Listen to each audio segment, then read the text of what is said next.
Le bilan ne cesse d'évoluer, des dizaines de corps sont repêchés et la surveillance est de mise sur tout le long de la Petite Côte. Dans un instant, nous entrerons en liaison avec notre reporter sur place, Ndeye Mati Dieng. Mais arrêtons-nous sur les causes de ce drame. Une échauffourée serait la cause principale en pleine mer. Le point avec Mamadou Fall. Qu'est-ce qui a pu occasionner le chavirement d'une pirogue au large des côtes mouroises? On parle d'une embarcation de plus de 200 personnes, inimaginable, dépassant même l'entendement. Malheureusement, l'une des premières victimes se nomme Fatou Sam, élève en classe de 3e au CM Bourkat, selon les informations distillées par Marie-Louise Ndiaye sur sa page Facebook. Les spécialistes des questions migratoires révèlent que Fatou Sam repose désormais au cimetière de Mbour-Tefes.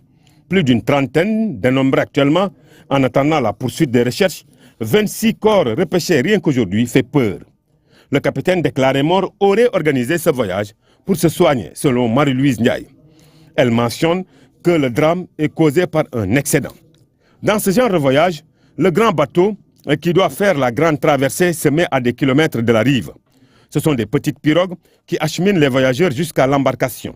Pour ce cas-ci, le capitaine, une fois arrivé sur les lieux, a constaté que le nombre de passagers était au-dessus de celui prévu. Il fallait retirer quelques-uns. Ce que les cibles n'ont pas accepté, il y aurait un tiraillement, car certains ne voulaient pas descendre. Une bousculade s'en est suivie, puis l'inclinaison de la pirogue jusqu'à son chavirement, écrit Marie-Louise Ndiaye. Selon elle, les capitaines de petites pirogues taxis ont encaissé l'argent des voyageurs non prévus par le grand capitaine. Une fausse note à l'origine du drame. Et dans ce contexte, la Marine nationale annonce avoir intercepté 2 pirogues ce week-end. Plus de 400 migrants étaient à bord et en cette décade du mois de septembre, 730 migrants irréguliers ont été arrêtés par les soldats de la Marine, chiffre qui témoigne de la recrudescence violente du phénomène. Voyons tout cela avec Aminata Mbaresso. Sur ces images, 2 embarcations de migrants interceptées par la Marine nationale. Des candidats à l'immigration clandestine qui s'ajoutent à la vague migratoire notée ces dernières 24 heures. L'opération a permis donc l'interception de 2 pirogues qui embarquaient un total de 421 migrants qui se rendaient aux îles Canaries. Une recrudescence qui inquiète. Au cours de l'année 2024, le nombre de candidats a atteint des proportions inquiétantes. Ce chiffre nous interpelle tous, tout autant les cumuls que nous avons enregistrés au cours de l'année 2024, qui sont actuellement de 4100 migrants, toutes nationalités confondues, qui ont été interceptés dans nos eaux. Nous constatons également une certaine recrudescence au cours de ce mois de septembre, sachant que rien que sur les 9 premiers jours de ce mois, la Marine nationale a ramené à terre plus de 730 migrants. Les changements climatiques ne jouent pas en faveur des convoyeurs. Que les pêcheurs tentent de trouver des périodes favorables au plan météorologique pour regagner les îles espagnoles. Mais il se trouve que cette année, ces périodes-là sont très rares et nous sommes d'ailleurs dans une période défavorable, contrairement à ce que nous avions pu observer les années précédentes. 421 candidats arrêtés par la Marine nationale au cours de ce week-end. Une arrestation qui coïncide avec le chavirement d'une pirogue au large de Mbour avec un bilan provisoire de plus de 30 morts et des candidats portés disparus. Dans le même temps, la CEDEAO a tenu une réunion des experts sur les migrations de main-d'œuvre.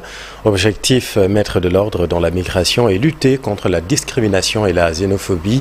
Dr Alves Dalmada est le chef division des affaires sociales à la commission de la CEDEAO. Le voici avec Charles Diop. La migration du travail est quelque peu, dans une situation, permettez le mot, exsangue. Il y a beaucoup de problèmes qu'on est venu pour régler. Comme vous savez, la CEDEAO, compte tenu de l'intégration régionale, fait la promotion de la migration du travail. Donc la CEDEAO veut qu'il y a une harmonisation de tout ça parce que avec le taux de migration dans notre région. Les gens migrent d'un État à l'autre pour des questions économiques. Alors donc il faut mettre de l'ordre dans ça. Donc il y a les questions de xénophobie, il y a les questions de discrimination. Donc avec ça et autres instruments de la CEDEAO, on pense qu'on sera à mesure de régler toutes ces situations. L'autre grand titre de l'actualité, c'est l'épouvante à Ndiamafal, cet accident qui a ému tout le Sénégal. Les 16 morts ont été inhumés sur ordre du procureur. L'état des corps n'a pas permis leur identification. Les dernières informations avec Babacar Diouf. Les 16 victimes de l'accident de Ndiamafal ne sont pas dans une fosse commune. Le Daïra Khidmatul Khadim, en charge des questions liées à la grande mosquée et des cimetières de Korgoumak, a adopté une disposition particulière pour l'enterrement. Nous avons été saisis par l'imam de la grande mosquée de Korgoumak. Il nous a instruit de créer de l'espace pour les 16 victimes. Ce que nous nous sommes employés à faire dès le matin. Et nous avons suivi les recommandations de l'islam. Chacun a été enterré dans sa propre demeure.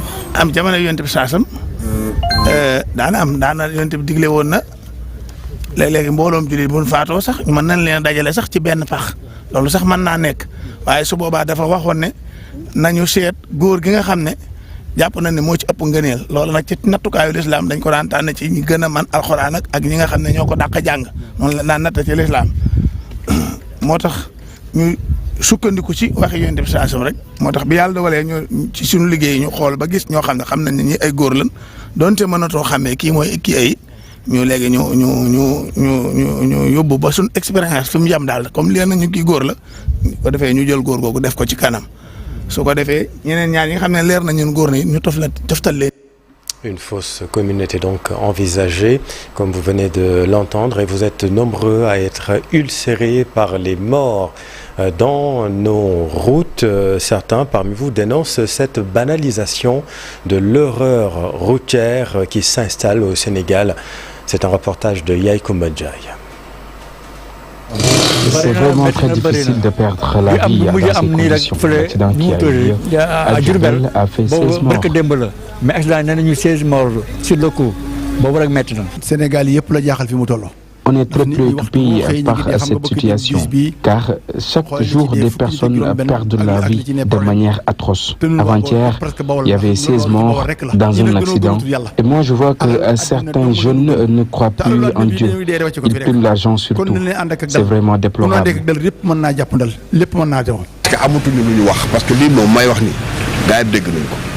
C'est parce qu'on n'a plus rien à dire. Ce que je suis en train de vous dire, tout le monde le sait. Et vous voyez, au temps de Wade, Diouf, Macky Sall, c'était pareil. Il n'y a eu jamais de changement. Ça fait très longtemps que nous La responsabilité de l'État est engagée dans cette affaire. Parce que le gouvernement doit prendre des mesures idoines par rapport à cette situation pour donc apporter des solutions. Et si certains chauffeurs n'ont pas donc respecté le code de la route, ils doivent être punis. Et le chauffeur du bus impliqué dans cette tragédie a lui aussi péri dans cet accident. Ceux qui l'ont connu à Pikine se disent terriblement choqués par les circonstances du drame. C'est un reportage de Abifai. C'est ici qu'il a pris départ pour Diourbel, mais le destin a décidé autrement pour le chauffeur de ce bus. Barasek se nomme-t-il, un jeune courtois et humble, perd sa vie dans ce tragique accident survenu ce 9 septembre. Ses collègues de travail attristés témoignent. Le garage, c'est ici. Ce tableau-là que vous voyez, c'est son père qui a créé ce garage. Il était calme de nature, il était très poli aussi. Bara était très poli. Il aimait aussi son prochain. Surtout, il tenait beaucoup à son travail. Le bus lui appartenait. Il pouvait faire ce qu'il voulait avec. Mais non, il ne l'a pas fait. Chaque fois qu'il venait ici, vous ne pouvez pas savoir s'il était le propriétaire. Le jeune chauffeur mort calciné était d'une grande utilité pour ses voisins. Ce n'était pas seulement ici son lieu de fréquentation, mais Bara Seck fréquentait aussi ses grands frères dans cet espace qui leur sert de grande place. Le samedi, il était là le samedi avec nous. Ici, c'est cette grande place. Hein. Il était là la veille.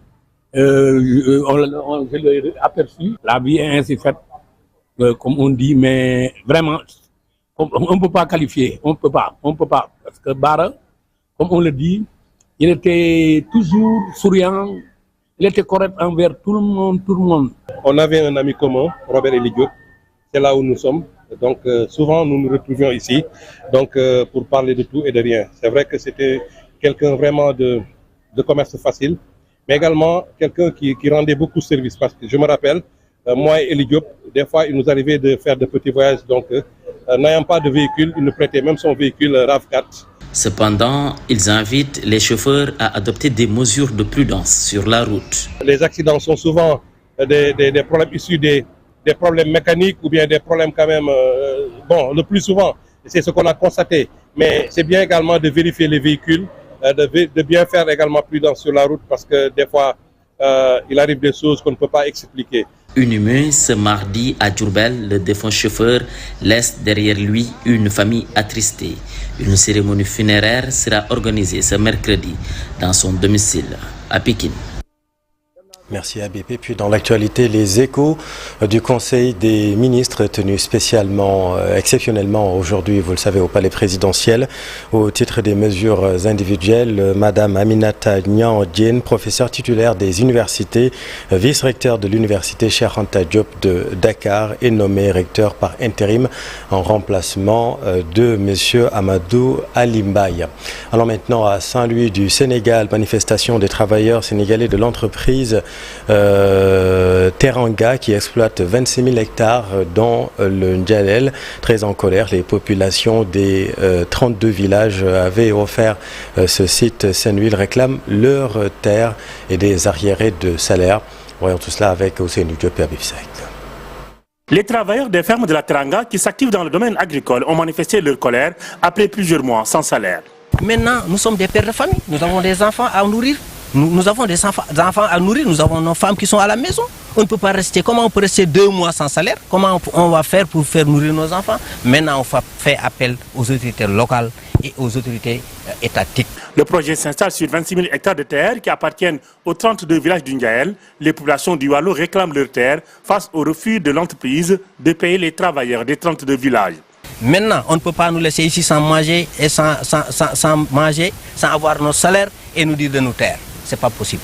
Maintenant, on lance un appel à son Excellence, Monsieur le Président de la République, Bassirou Diomaye Diakhar Faye, de venir régler ce problème. Les travailleurs des fermes de la Teranga ont traîné l'entreprise devant le tribunal du travail. L'entreprise a été condamnée à payer tous les salaires le 3 septembre dernier, mais depuis lors, elle refuse d'exécuter la décision de justice. On est allé voir l'inspection du travail. Eux, ils ont pris l'engagement de payer avant le 3 passé. Alors, ils n'ont pas respecté ça. Mais des gens qui ne respectent pas la loi. Mais nous, en tant qu'ouvriers, en tant que délégués de personnel, nous sommes des citoyens lambda, nous sommes tenus à respecter les lois de ce pays. Les 32 villages du Ndjaël ont manifesté devant l'entreprise. Ils exigent le paiement intégral des arriérés de salaire et réclament leur terre.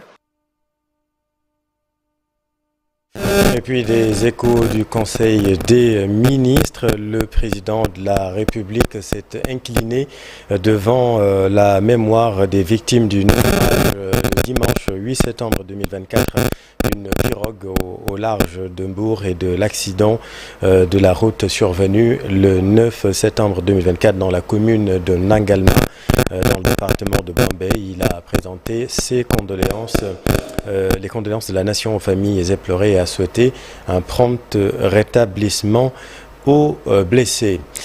Le président de l'Association des juristes africains appelle l'État à impliquer davantage la jeunesse dans les politiques de l'emploi. Au GOSEC et animé un forum sur la problématique de la jeunesse en Afrique. Le voici avec Fatou Bintou Conté.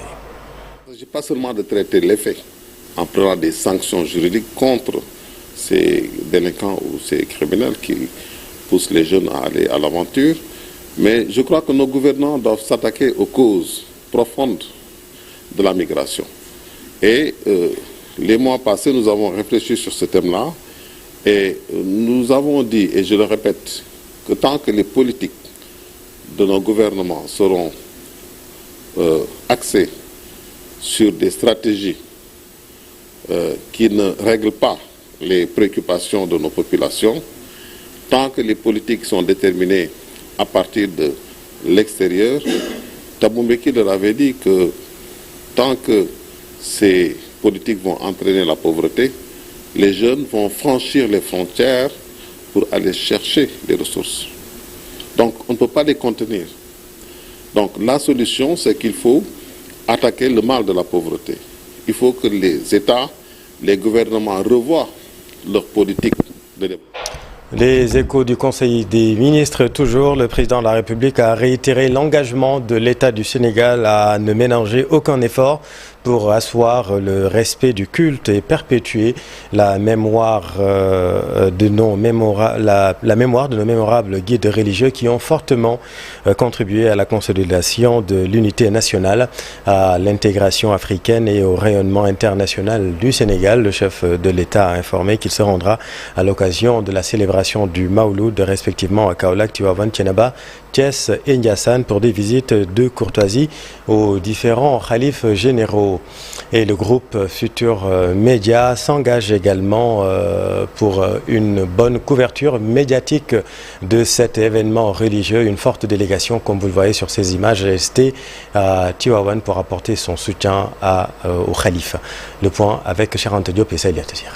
Entre le groupe Futur Média et la famille Si de Tivaouane, les relations sont au beau fixe. Souleymane Niang, le représentant du président directeur général du groupe Futur Média et sa délégation y ont reçu tous les honneurs. Vous voyez à mes côtés M. Hassan Gueye, le directeur de la RFM, mais nous sommes également avec d'autres responsables du groupe. L'imam Chérif Si, Oustas Mortiam, Abdul Aziz Mbaye, qui est un membre de la famille que nous avons trouvé ici, mais qui a également parlé au nom du groupe pour faire un témoignage poignant sur les relations entre le groupe Futur Média, incarné par le président Youssou Ndour, et la famille Si de Tivaouane et toute la Tidjania en cette occasion agréable du Gamou. Donc nous sommes venus au nom du groupe. Comme chaque année, le groupe Futur Média est venu apporter sa contribution à la réussite de ce grand événement religieux. Il est de coutume que notre groupe vienne apporter son soutien parce qu'il n'y a que bénéfice à apporter son soutien à la réussite d'un tel événement. Nous sommes également venus faire notre ziyar au khalife général des Tijanes, notre grand-père, notre guide, Serigne Ababakar Sy Mansour, et à toute sa famille. Solliciter les prières de la famille pour un Sénégal de paix, un Sénégal prospère. La délégation a longuement discuté avec Serigne Cheikh Tidiane Sy Ibn Mame Abdou Aziz Sy Dabakh. Ce dernier a prié pour la réussite, le progrès et l'évolution positive du groupe Futur Média.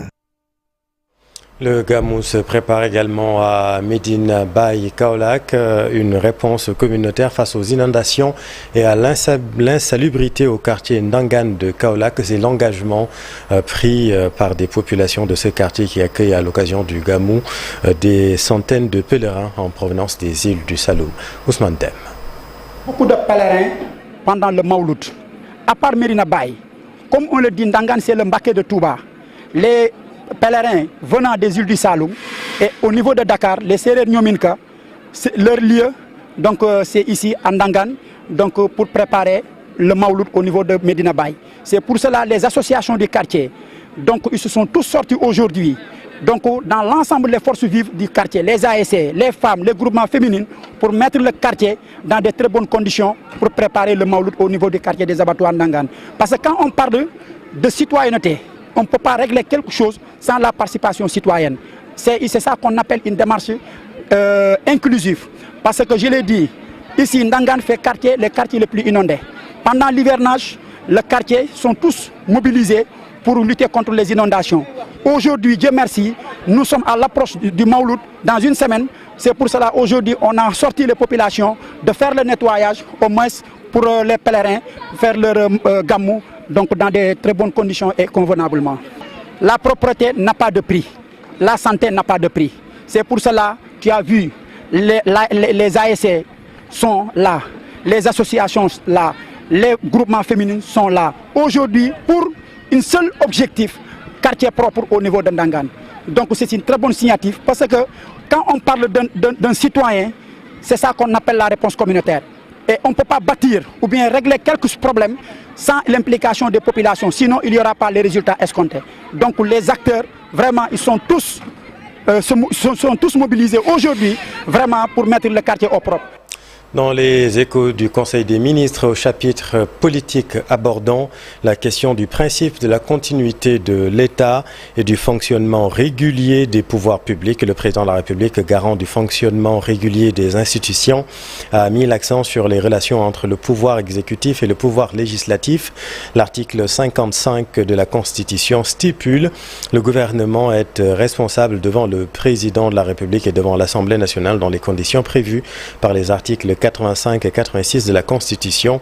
Voilà pourquoi il attache du prix au respect des prérogatives constitutionnelles, des compétences et missions de chaque institution de la République, car la bonne qualité des rapports entre les institutions détermine fondamentalement la stabilité politique et institutionnelle du pays, ainsi que la mise en œuvre optimale des politiques et programmes publics indispensables au bien-être de nos populations. Par conséquent, le président de la République a fait valoir l'impératif de consolider en permanence un pouvoir exécutif préventif et responsable et d'assurer en toutes circonstances la continuité de l'État.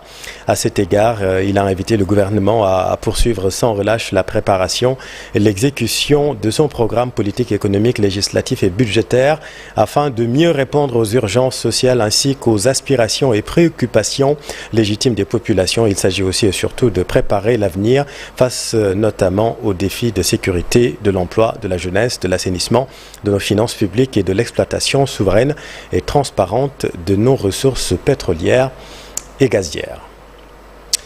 Dans l'actualité sportive, troisième journée du groupe A de l'Afro-Basket U18 masculin, le Sénégal enchaîne une deuxième victoire en surclassant le Cameroun sur le score de 72-56, un succès synonyme de qualification en quart de finale qui est bâti sur une bonne défense de zone selon le sélectionneur des Lionceaux, Parfait Adjivon. On va continuer à travailler et corriger les erreurs surtout au niveau des rebonds. On continue à perdre des rebonds, surtout aujourd'hui on a perdu 32 rebonds encore. 32 rebonds, c'est énorme. On donne à l'équipe adverse qui nous met 23 points sur seconde chance, c'est énorme. La différence, nous on a fait la différence au niveau de la défense. Défense très groupée, une défense de zone qu'on a adaptée à un certain moment quand l'équipe adverse revenait sur nous. Maintenant, on va attendre, voir le classement pour préparer les quarts de finale qui vont être encore beaucoup plus importants.